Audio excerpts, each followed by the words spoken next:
بسم اللہ. ڈاکٹر صاحبہ نے فرحانہ آپا نے تو بات کی ایک حدیث کی کہ یہ تربیت ہونی چاہیے, نہ نخرہ ہونا چاہیے اور نہ بے جا کرٹیسزم ہونی چاہیے, نہ غصہ ہونا چاہیے. ڈاکٹر صاحبہ نے فرمایا کہ تربیت اچھی ہونی چاہیے.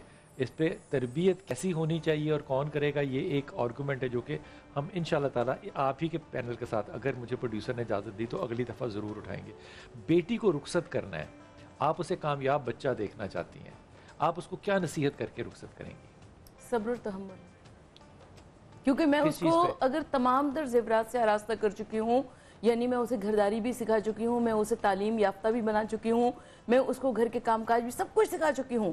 اب اس کو جب اپنے نئے گھر جا کر اپنی جگہ بنانی ہے تو صبر برداشت سے تو کام لینا پڑے گا. یہ نیگیٹو ٹرمز ہیں دونوں, صبر اور یہ نیگیٹو ٹرمز نہیں. اگر اس کو وہاں ملیں گی خوشیاں تو پھر وہ صبر اور برداشت کیا کرے, برداشت کرے خوشیاں, وہ انجوائے کرے خوشیاں. ہیپی پرسنالٹی کیوں نہیں ہم چاہتے کہ ہماری بیٹی بنے؟ ہم چاہتے ہیں کہ وہ خوشیاں ملے گی تو خوشیوں کو بھی انجوائے کرے, لیکن اگر صبر برداشت ہوگا تبھی گھر بنے گا. اس کا مطلب یہ ہوا کہ ہم نے پری کنسیو کر لیا کہ خاوند جو ہے وہ ڈین ہے یا فرعون ہے. نہیں بالکل نہیں, تبھی تو وہ صبر تحمل. اگر ڈائن اور فرعون سمجھتے تو ہم کبھی اپنی بیٹی نہ بھی آتے وہاں پر. صبر تحمل کیوں؟ صبر اور تحمل, چاہے خوشی کا موقع ہو چاہے غم کا موقع ہو, خوشی ملے تو صبر کرنا چاہیے. نہیں, صبر اور برداشت کے بغیر کوئی وقت نہیں گزرتا. اچھا ٹائم ہو برا ٹائم ہو, دونوں ہی صبر و برداشت. مثال کے طور پہ اللہ نے خوشیاں دے دی تو تحمل کروں؟ بالکل تحمل کرنا پڑتا کیوں؟ ہے. استقامت کیوں نہ مانگوں؟ استقامت اور صبر اور تحمل و برداشت وہ نیگیٹو ہے, یہ پازیٹیو ہے. دونوں میں زمین آسمان کا فرق ہے نا ڈاکٹر صاحبہ.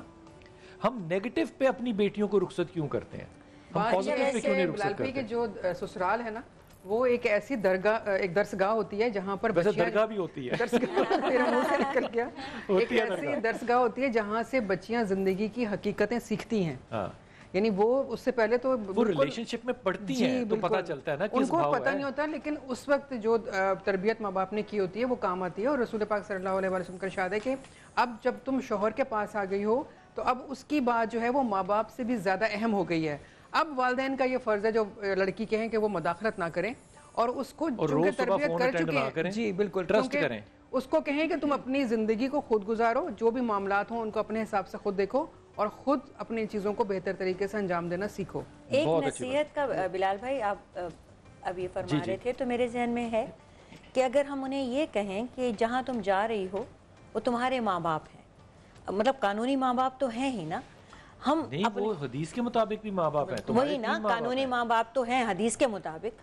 تو اب اگر ان کو اتنی رسپیکٹ دی جائے جیسے ہمیں بھی دی جاتی ہے, ٹھیک ہے, یہ ایکسپیکٹ کرنا کہ وہ لاڈ بھی ویسے ہی کریں گے یا ویسے شہزادیوں کی طرح رکھیں گے جیسے ہم نے رکھا ہے, یہ ہم دعا اور تمنا تو کر سکتے ہیں, اور وہ رکھ بھی سکتے ہیں, اور وہ رکھ بھی سکتے ہیں. اللہ کرے سب کی بیٹیوں کو خوش رکھا جائے.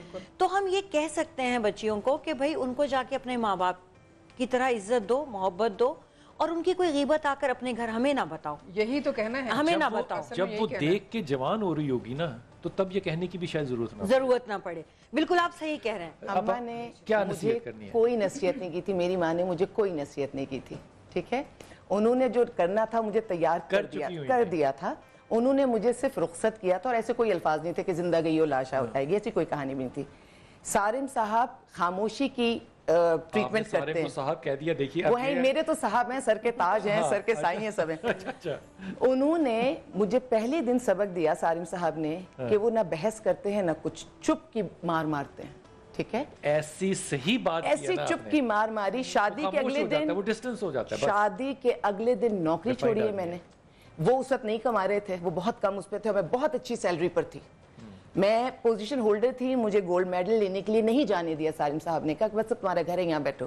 میں پی ایچ ڈی کرنا چاہتی تھی, گولڈ میڈلسٹ تھی, آگے بڑھ سکتی تھی. انہوں نے کہا یہ تمہارا گھر ہے, تمہاری گھرداری ہے, بچے, تم نہیں جاؤ گی. نہ گولڈ میڈل لیا, نہ نام کے ساتھ ڈاکٹر لگا, نہ میں پڑھ سکی, نہ مجھے اجازت ملی. وہ کہتے تھے گاڑی بھی عورت نہیں چلائے گی, تم گاڑی نہیں چلا سکتی, کیونکہ اچھی خواتین گاڑی بھی نہیں چلاتی. میں نے کہا اچھا وہ بھی نہیں چلائیں گے. اللہ نے ایسا مجھے اس کا ریٹرن دیا. میں نے صارم صاحب کے ساتھ کھڑی ہوئی, پیچھے کھڑی ہوئی, محنت کرتے رہے. میں نے روڈ پہ پکڑ کے لوگوں کو صارم صاحب کے نام کی اسپیلنگ سکھائی ہے. آپ اگر کچھ پچھلے پروگرام اٹھا کر دیکھیں گے, میں نے لائیو شوز میں صارم صاحب کے نام کی اسپیلنگ بتائی ہے کہ میرے شوہر کا یہ نام ہے, دیکھو سالم نہ کہنا,